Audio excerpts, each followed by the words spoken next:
ज्ञानशाला कार्यक्रम के पुण्यार्जक हैं स्वर्गीय श्री मंगलाबेन एवं स्वर्गीय डॉक्टर श्री विहुल दास जी की स्मृति में जयश्री बेन, डॉक्टर नेरीश भाई श्रोफ वडोदरा तनव, डॉक्टर फिंजल, डॉक्टर जिगेश श्रोफ वडोदरा अंतरा, अर्पिता नीरज शाह USA कारेलीबाग वडोदरा गुजरात, श्री दिगंबर जैन महिला शास्त्र सभा सूर्यनगर गाजियाबाद, श्री सुभाष जैन, श्रीमती सरोज जैन, श्रीमती रेणु जैन, श्रीमती अंजलि जैन, श्रीमती आरती जैन, सानवी, वर्धन, आरव, कुवम, सोनीपत हरियाणा।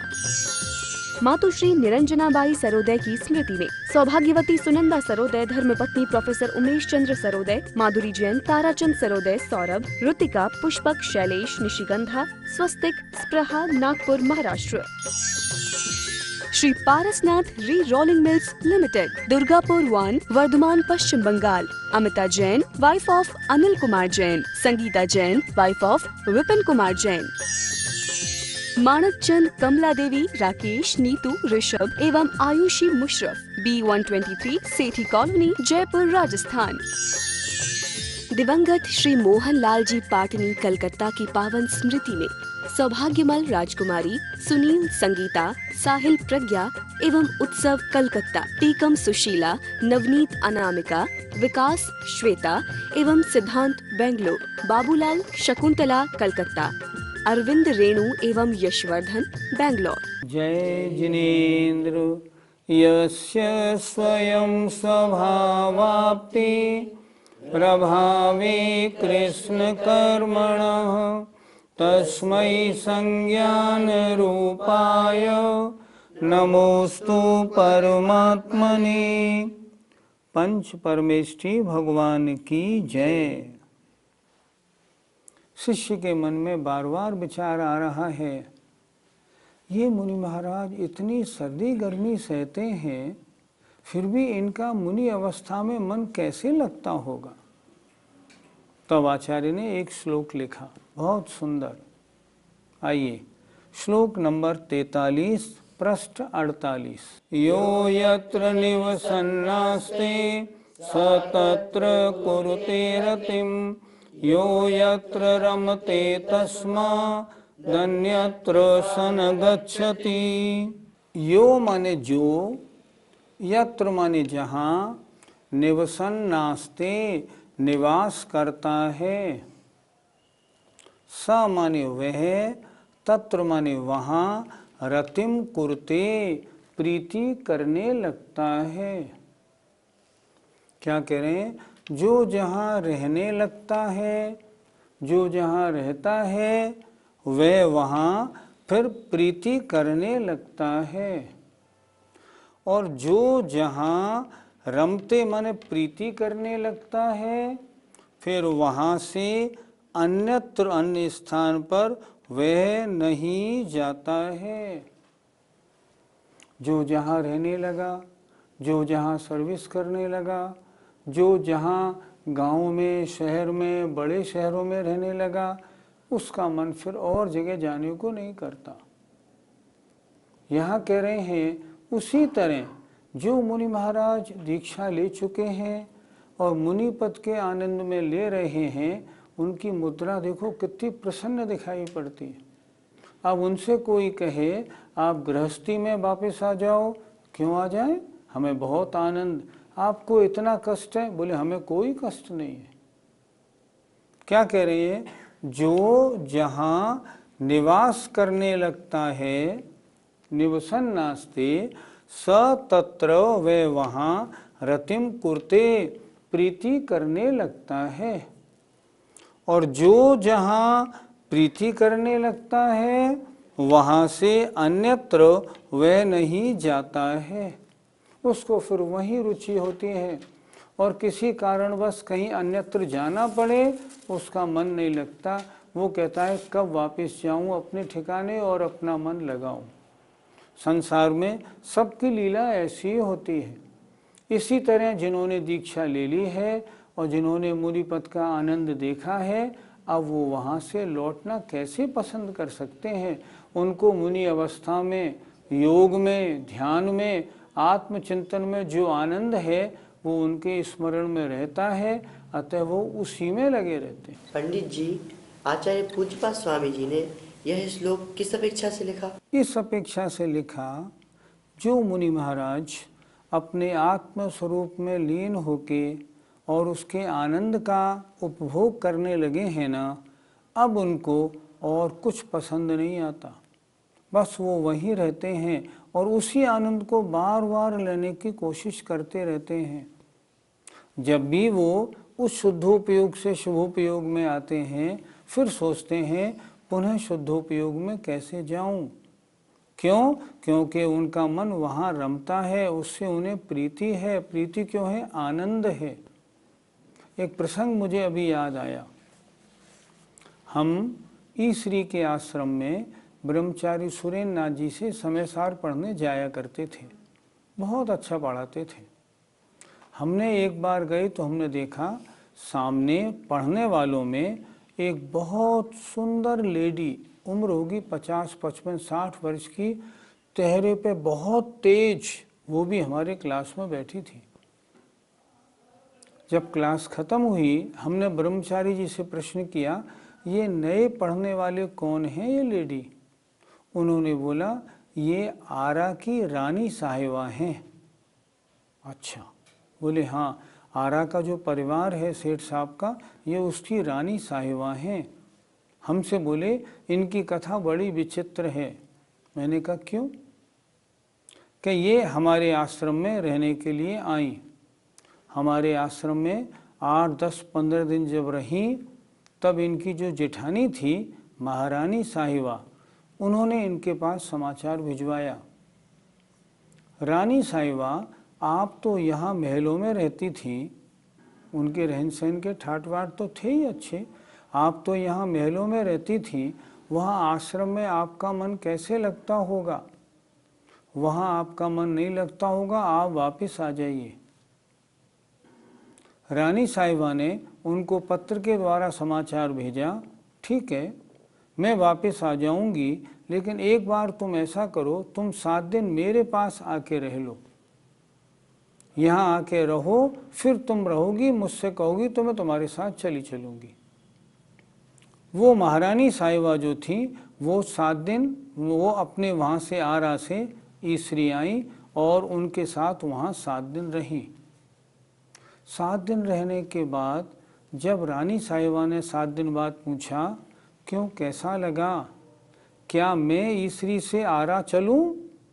उनके मुख से निकला, रानी साहिबा सच तो ये है, आनंद तो यही है, वहाँ आनंद नहीं। यहाँ कितना अच्छा लगता है, सुबह से शाम तक सारा धार्मिक कार्यक्रम, मन यहाँ सामायिक में ध्यान में खूब मन लगता है, आनंद यहाँ है। घर गृहस्थी में तो फजीता ही फजीता है। मेरा मन ये चाह रहा है कि मैं भी आरा न जाऊं, ये हालत होती है।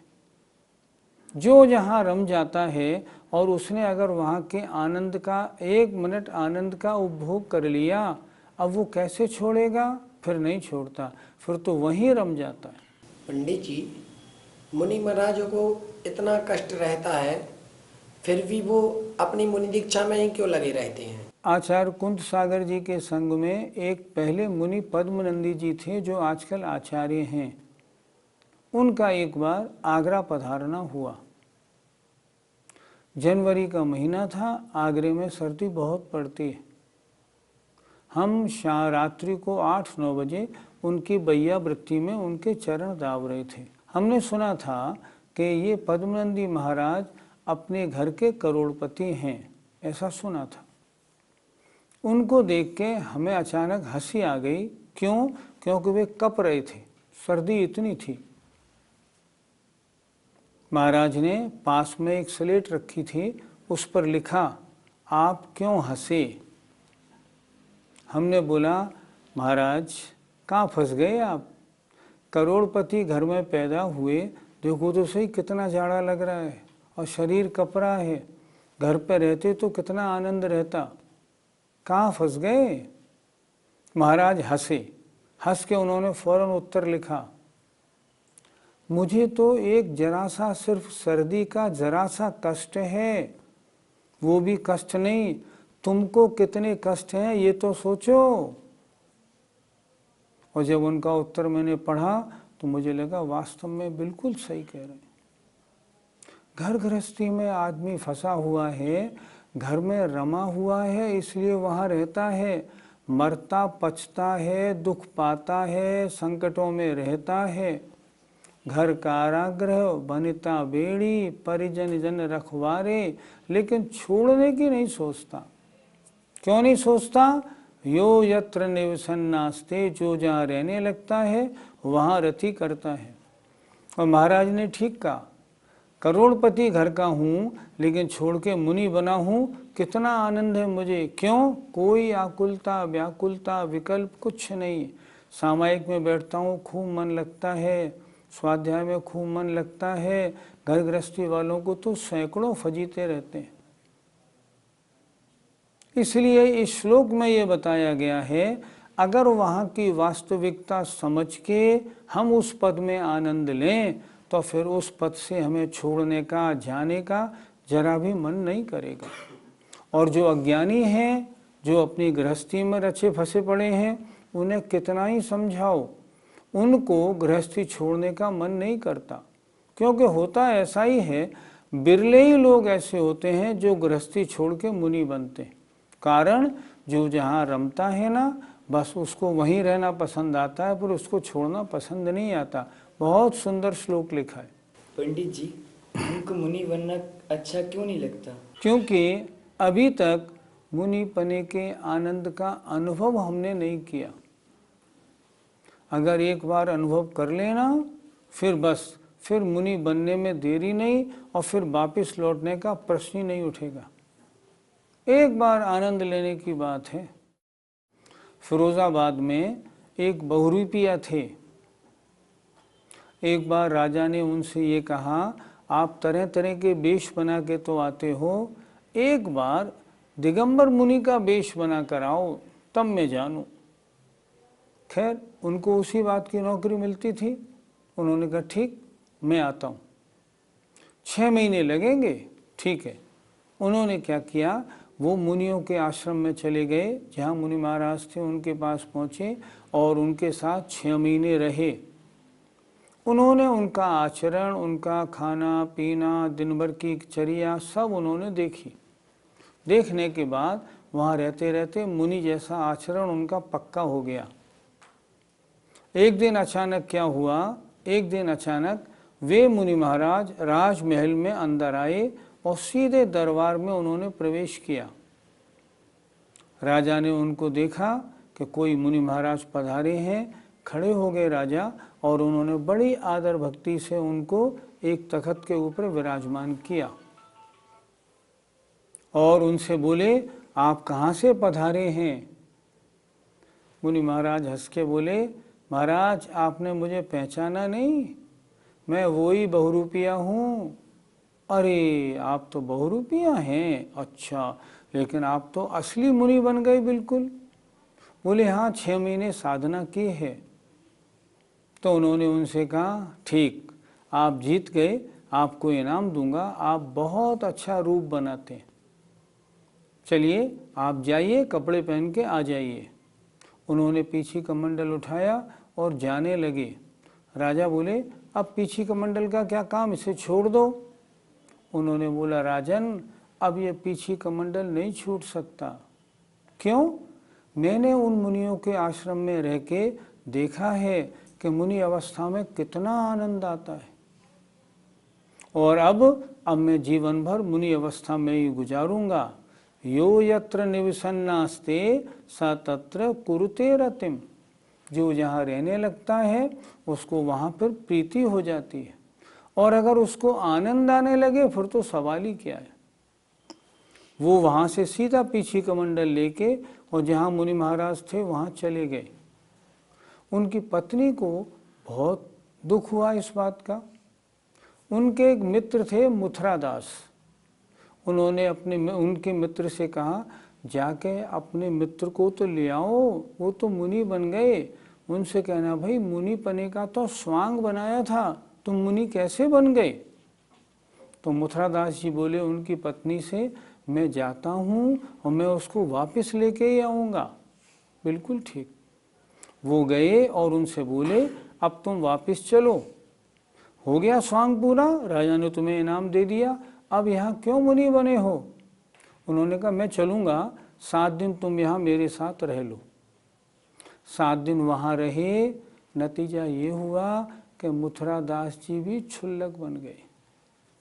उन्होंने कहा यहाँ तो आनंद है, तो जो जहाँ रहने लगता है और वहाँ के आनंद में ज़रा भी मन लगाता है ना, बस फिर वो वहाँ से जाने को मन नहीं करता। हम अभी तक हमने ज़रा भी घर छोड़ने का, गृहस्थी से दूर रहने का स्वाद नहीं लिया, इसलिए हमें गृहस्थी छोड़ना बड़ा भारी मालूम पड़ता है। लेकिन गृहस्थी छोड़ के अगर हम कहीं आनंद में, कहीं एकांत में, कहीं आश्रम में रह के अगर देखें 10-15 दिन, फिर घर आने का मन नहीं करेगा। आचार्य का यही लिखने का तात्पर्य है।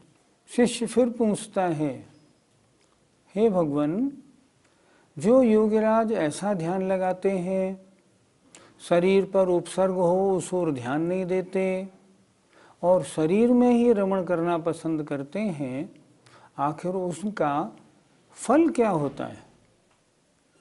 तो आचार्य अगला श्लोक लिखते हैं, देखें, अगच्छंस्तद विशेषाण मनोभिज्ञश्च जायते अज्ञात तद विशेषस्तु बध्यते न विमुच्यते। अगच्छंस्त अर्थात नहीं जानता हुआ, तद माने उन शरीर आदि पदार्थों की, विशेषाणाम विशेषताओं को, विशेषाणाम विशेषताओं को, शरीर का क्या हो रहा है इन तरफ उसका ध्यान नहीं, इस उपसर्ग का क्या फल होगा ऐसा ध्यान नहीं। क्या होता है? अनभिज्ञश्च जायते, वह अजान बना रहता है। उपसर्ग हो रहा है, होने दो, उस ओर उनका चिंतन बिल्कुल भी नहीं जाएगा।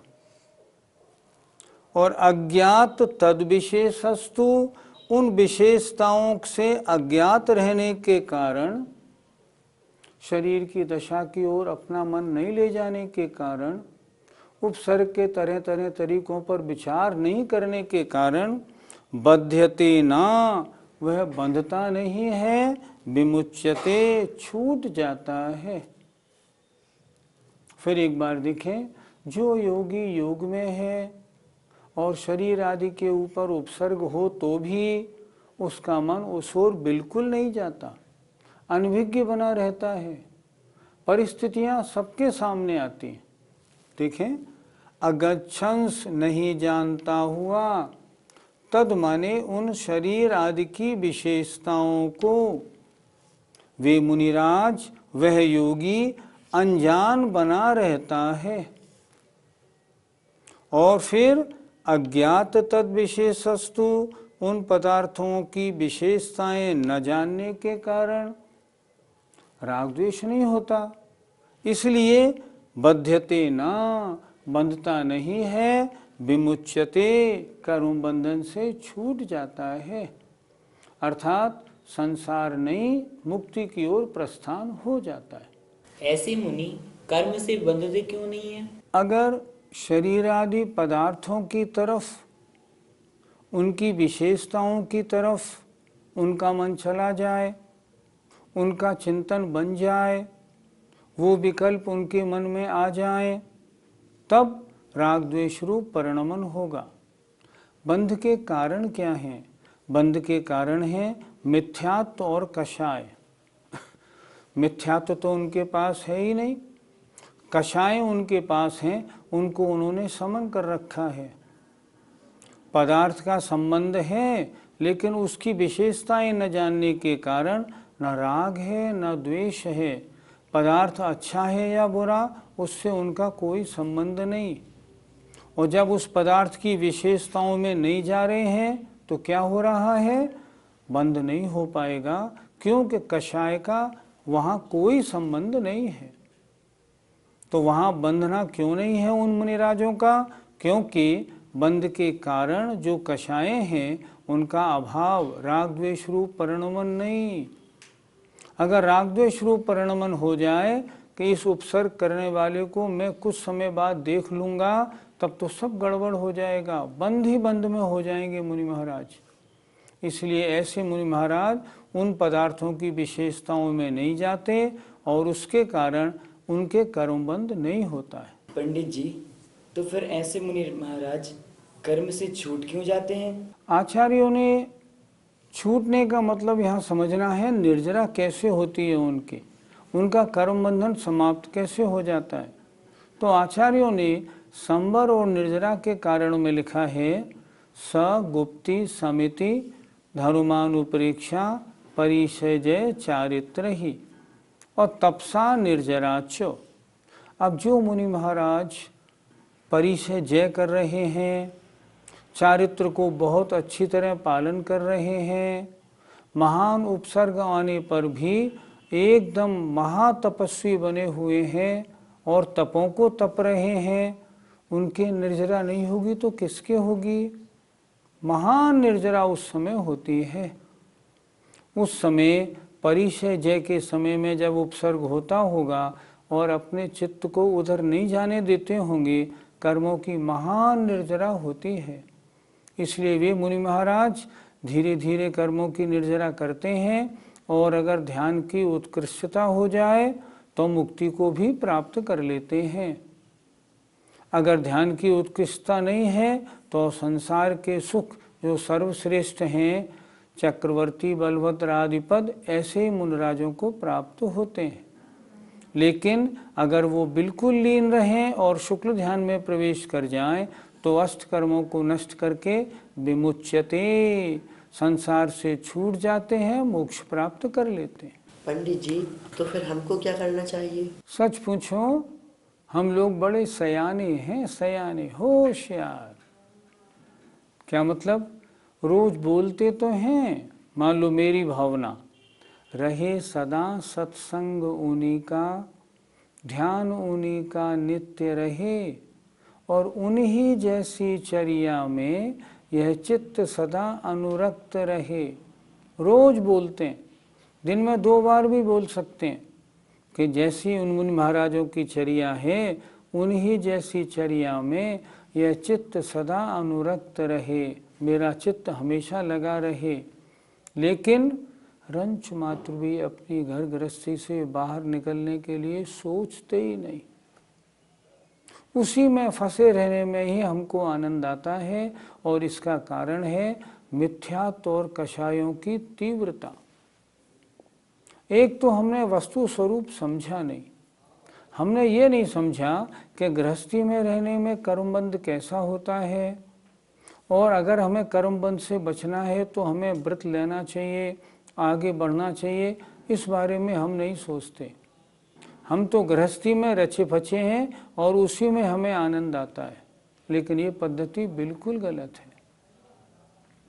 वीतराग सर्वज्ञ दोष बिन श्री जिन की वाणी और सप्त तत्व को वर्णन या में सबको सुखदानी। इसका चितवन बार बार कर, बार बार इसका चिंतवन करना है। और जिनवाणी में लिखा क्या है? अगर संसार भ्रमण से बचना है, चारित्र को धारण करो। बिना चारित्र धारण किए कल्याण होने वाला नहीं, संसार से पीछा छूटेगा नहीं। अनंत काल से फंसे पड़े हैं, आज भी उसी में फंसे हैं। ये पर्याय भी चली गई, अगली पर्याय का कोई ठिकाना नहीं।